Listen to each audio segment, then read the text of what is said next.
Hey folks, I'm Nicole Gilbert and this is Nicole Gilbert Quilts. Today we are going to have a super fun chat about something that I am doing this year, a project that I'm completing this year. It is going to take me a whole year. It's a temperature quilt and they're kind of top of mind right now for a lot of quilters, given kind of things that we've heard around the internet and displays that we've seen at conventions, QuiltCon. So I am going to today be showing you my progress on my temperature quilt, how I went about choosing my blocks and my colors, and then kind of just giving you kind of a glimpse of where I'm at so far. All right, folks, let's dive in.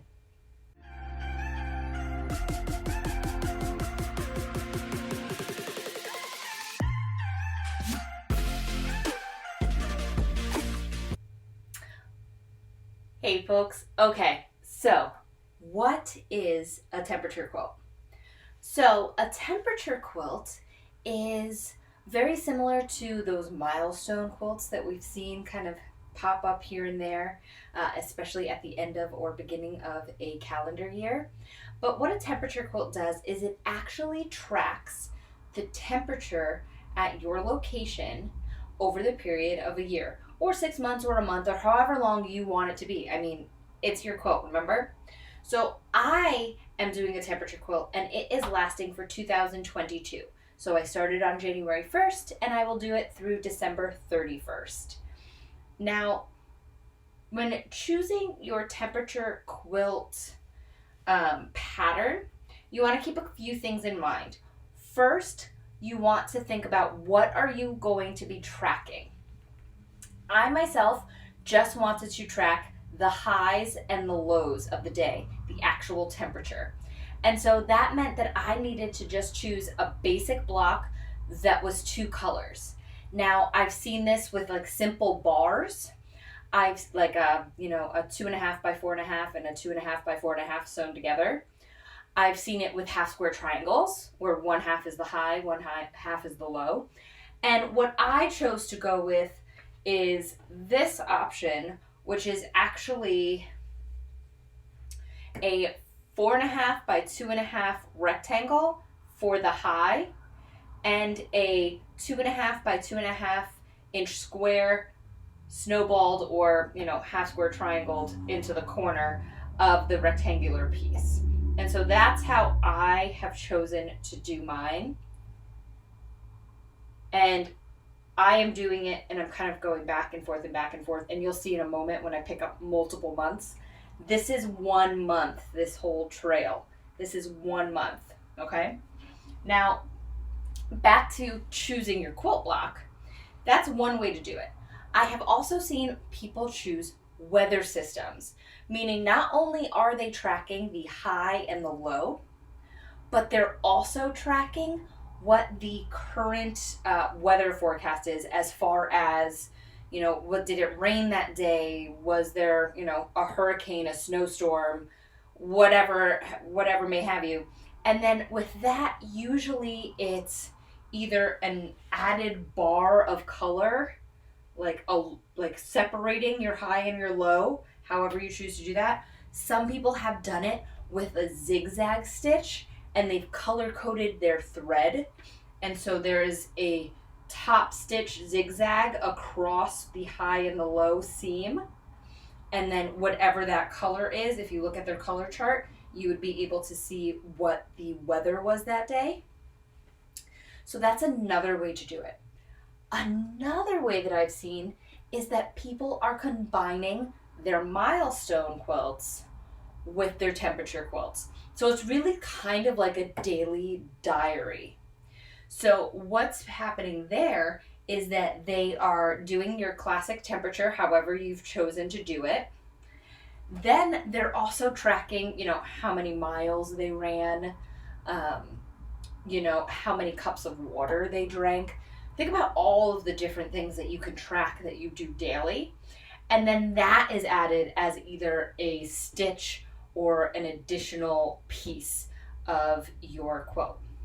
Now, you also want to keep in mind that you want to make your quilt visually interesting. Now, you might do that by adding that additional layer, either the weather forecast of, rainy, sunny, what have you, or the milestone of the running or the water or whatever you choose there. Another thing that you can do for keeping it visually interesting is understanding the placement.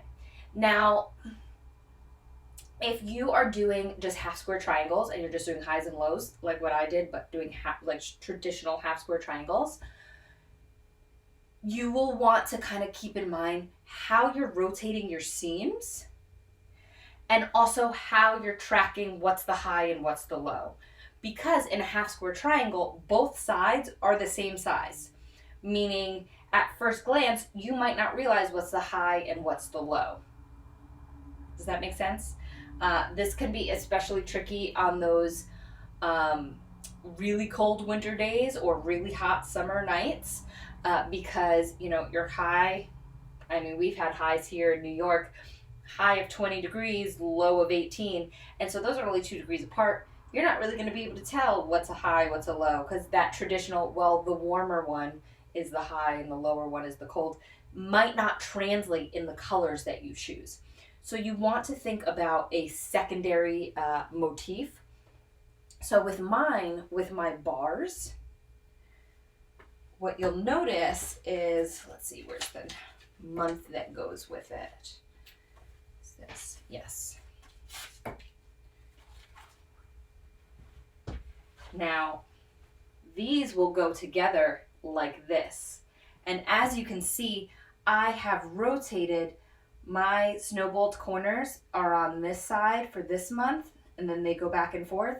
And then they're on this side for this month, and then they go back and forth. Which means once they get sewn together, I'm getting this secondary motif. You can look at it as like this fun figure 8, or the opposing diamonds that are going to be created. But I've created another layer of visual interest. So we'll want to keep that in mind. Another thing that you'll want to keep in mind is what the weather is actually like in your part of the country. Now, the reason why I say that is because you'll have to choose your colors. And some temperature quilts, and they look really cool too, I'm not gonna lie. Some temperature quilts are put together where each color is assigned to 10 degrees, meaning all of the 60s, all of the 70s, all of the 80s, each one of those is its own individual color. Now, what is interesting about that is that those ones, you get like this pow, in your face, really basic primary, because you've only got like 10 colors in there tops, and that's even if you're still in an area that runs the gamut of a really cold winter and a really hot summer. You get 10 colors. Now, the smaller your temperature gradient is where you are, let's say you're somewhere where the coldest it ever gets is 40 and the hottest it gets is 80. Now you've only got 40 numbers to deal with. Obviously, there's some outliers, and we'll talk about how you kind of adjust for that as the year goes on. But you've only got 40 numbers to deal with. Maybe then, instead of doing it in tens, in which case you would only have 4 colors, maybe then you separate it up by 4. And then you get 10 colors. Every 4 degrees, you have a new color. I personally love a super scrappy quilt, and you probably are like, well, where the heck do you live, girl? Currently, we are stationed at West Point. My husband's stationed at West Point. But I like a super scrappy quilt. And so even though here in New York, we do run a good gamut, we went from 2 degrees to 90 plus degrees, which is a really good spread, I still separated my colors up by about 4 or 5 degrees. And I'll show you this in a moment because I have quite a few in here. And it's because I wanted a scrappy quilt. I really wanted you to see kind of a differentiation all the way through, that every day wasn't exactly the same, because we do have kind of wonky weather here in New York. We feel all the seasons, and sometimes we feel all the seasons in 2 days. Very true. So that was one thing I thought of. Another thing that I thought of was I wanted to keep my colors to a traditional rainbow, meaning your Roy G. Biv: red, orange, yellow, green, blue, indigo, and violet. So I wanted it to go through that standard progression, and I wanted it to have that traditional gradient ombre shift. The ombre will naturally happen as the temperature changes, because we have a few outlier days, like that yellow day right there. We had a 70-something degree day in March. It was pretty cool. But for the most part, you're going to kind of see a gentle trickle off, which gives you the ombre. But I wanted the gradient to go through the rainbow. I also wanted to make sure that when someone looked at the quilt, they knew what temperature it was. And are they going to know that, oh my gosh, it was 62 degrees? No. But they will know where the warm months were and where the cold months were, because we naturally have associated certain colors with certain temperatures. Reds are hot. Blues are cold. And so what I did was I first separated up my fabrics after I had kind of decided how many fabrics I was going to need, which I believe I ended up with. And I added some even afterwards, and I might still add some because I haven't hit the summer yet. 1, 2, 3, 4, 5, 6, 7, 8, 9, 10, 11, 12, 13, 14, 15, 16, 17, 18, 19. So I think I actually had 16 to begin with, and now I have 19 because I've added some through the winter months. But I took my fabrics, I took my 16 original fabrics that I was going to be using, I separated them up in Roy G. Biv order, and then kind of followed a color wheel of like, well, this is green, this is more yellow green, this is more blue green, kind of how it was going to shake out there. So put them all in a perfect gradient. But then, because I associate red with hot months, my red fabrics had to be the highest, and then, which meant that my blues, indigos, and violets had to be my lowest. And I actually ended up adding one more, and it was like a whitish gray. As I added more, I went with a gray, and then I went with like a whitish gray. And the reasoning for that is because, y'all, we had a cold January here. And I was realizing I started with a 90 degrees and above, because I was like, it doesn't get to be above 90 very often. So I did a 90 degrees and above color, but then I did a 32 degrees and below color. That probably wasn't the brightest, because my first run in January, it kind of all looks the same. And it's because it got real cold. And so I was using a lot of that 32 degrees below. So then I added a 20 degrees below, and that started to get me a little bit more differentiation. And then I had to add a 10 degrees and below, because y'all, it got real cold. And that's the kind of thing that you're gonna have to keep in mind when you're deciding yours. You have to be okay to shift. And so I have the reds as my hottest, but I also haven't used hot pink.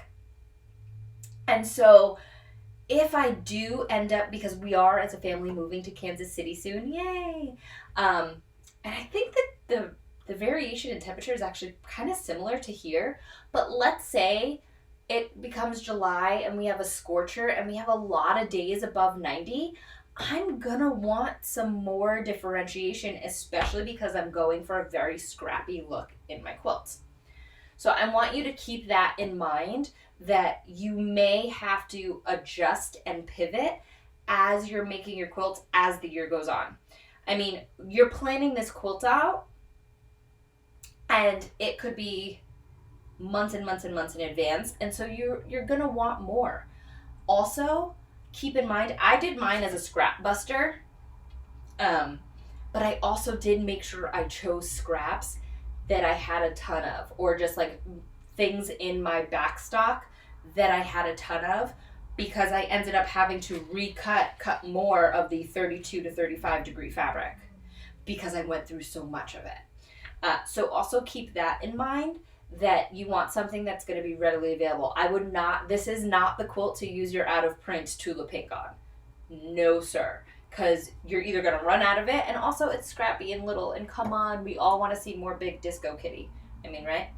So, I want you to keep that in mind as well. Now, I'm trying to think if I've missed anything. Please feel free to drop something in the comments below if I have. Oh, one more thing. This is dropping in mid-April. You're probably like, oh my gosh, I missed out. I can't do a temperature quilt. You totally can. Okay? If you go onto most weather apps, I know AccuWeather does it for sure, because that's the one that I personally use. You can actually go back to January in the whatever zip code you're looking up. You can go back to January, and it'll have the highs and lows and the weather for that day. And so you can start there. So even if you're just thinking, oh, I wish I had done it, you still totally have time to do it. You would just play catch up, and then from here on out, do it once a day or once a week or even once a month if you want to. And as far as recording it, what I do is I have one of these awesome Erin Condren life planners. I'm obsessed. I will always have an Erin Condren life planner. But what I do is let me just flip to a random page, and you'll see a lot of my doctor's appointments and whatnot, but whatever. Okay, so right across the bottom, and I'm not even sure if you could see that. There we go. Right across the bottom here, you can see that I have written in the highs and the lows every day. And so what I do is that's how I kind of keep track of if I missed any. Because when I'm being really good and on top of it, I do this every single day. Just before I get started, it's my palette cleanser. I make one of these little blocks and I sew it to the end. Super easy. Now, sometimes though, life gets in the way. We had to go to Kansas City on a house hunting trip. So I wasn't home for a week. I was not going to take my sewing machine, even though I really wanted to. I was even a conversation, not gonna lie. I wasn't gonna take my sewing machine on the plane to the Airbnb in Kansas City to complete my blocks, so that means I missed a week. So what I do is I just write in what ones I've done. So that way I can flip back and say, okay, this is the last date I've done. Let me go into my AccuWeather app, go to that date and see what the high and low was. And I write it down as I do it. And that way I know exactly when the last time I did it was. Another thing I will say is, you may have noticed, and I don't know about you, but my husband and I will often kind of get into a back and forth, oddly enough, about like what the weather is, because I have one weather app on my phone, he's got a different weather app on his phone. And the weather's slightly different. You know, either the high and the low is slightly different, or, you know, if it's going to rain, when it's going to rain, how much is it going to rain is different. And so I do highly suggest to pick an app and stick with it. If it's weather.com, AccuWeather, iPhone, Apple Weather, you know, whatever that is for you, just pick one and stick with it. I mean, are you even a quilter if you don't find random threads? So that is my kind of last one, is whatever you decide to do, stick with it. All right, folks. So that is temperature quilts. And in case you were wondering, here goes all my little baggies. And so what I've done is there's a Post-it note in each bag with the, there you go, with the temperature on there. and I keep them all in one little bin. When a month is done, I fold it up into a little packet, and on the first month of the month, so I know this square is the first of the month, I tack the Post-it with that month's name on it.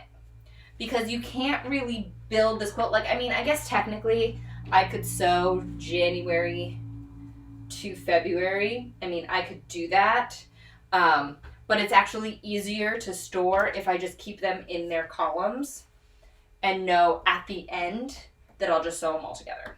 And I just make sure that I'm always putting the Post-it on the first of the month so that way I know how they hang. Also, I'm just thinking of all this fun other stuff. So months like February, or months with 30 days versus 31, if you have yours oriented like mine, where they're columns, they're going to be unequal lengths. Some are going to be 30, some are going to be 31. February is going to be 28. In that case, what I do is I take fabric, the 2.5 by 4.5 in my case, because I'm doing these bars, that is like the average of that month, temperature wise, and I put enough bars to equal it all out. So that's what I do. I've also seen some people, they just don't do after the 28th. It's one way to do it. Or they choose the 30th, they cut off all the 31sts, and then they just put those 2 extras in February. Because some people just don't like that wave at the bottom. I think if you do it my way, where you're taking that month's average temperature to do those blots at the end, you don't really notice because it's still staying in the color gradient. I do find that there can be some slight jarring if you use a white or a black or a navy blue to fill in the spaces, which a lot of people tend to want to do because they're natural background colors. Now, I did mention in the intro a little bit about, I mean, I glanced over it, but at QuiltCon this year in Phoenix, I was lucky enough to attend, and a whole portion of the quilt show was dedicated to temperature quilts. And you guys, it was awesome. And I actually had started my temperature quilt before QuiltCon. QuiltCon was in February, and I really did start this January 1st. And so I was really excited to see it, and it did not disappoint, guys. The great thing about temperature quilts is that there's no, I mean, if you go on Pinterest and you put in temperature quilt pattern, they'll come up. But in general, because of how basic the blocks are, there's no real pattern. There's no real rhyme or reason to the fabrics chosen. And so they're very unique. They're unique to the artist, the quilter itself, and then also unique to that area. Walking through that show floor, you would glance at it and be like, oh my gosh, they live in the desert. Oh my gosh, that poor girl, she lives in the frozen tundra. I'm sure she loves to live in the frozen tundra, but you could tell it was cold there. But it's so cool, and how people interpret it, how people hang them. Are they vertical? Are they horizontal? Are they square? Did they use half square triangles? Some people did circles. Oh my gosh, the curved piecing. They were like drunkard's paths that were just, I mean, gorgeous. There was applique. And so they did something similar to me, but then they appliqued on the different, weather system changes that were happening. So many really cool things. So I just wanted to share a little bit of what I'm kind of working on through the year. You'll see portions of it kind of hanging around as I'm just working on things. But I just really want to share this with you. I would love to see if you guys are doing temperature quilts and how you have chosen to share that information via a quilt. Like, what does your pattern look like? And if you have any questions or comments, please leave them below. I'll get back to them as soon as I can. All right, folks, this has been so much fun. I hope you have a beautiful afternoon. I'll talk to you soon. Bye for now.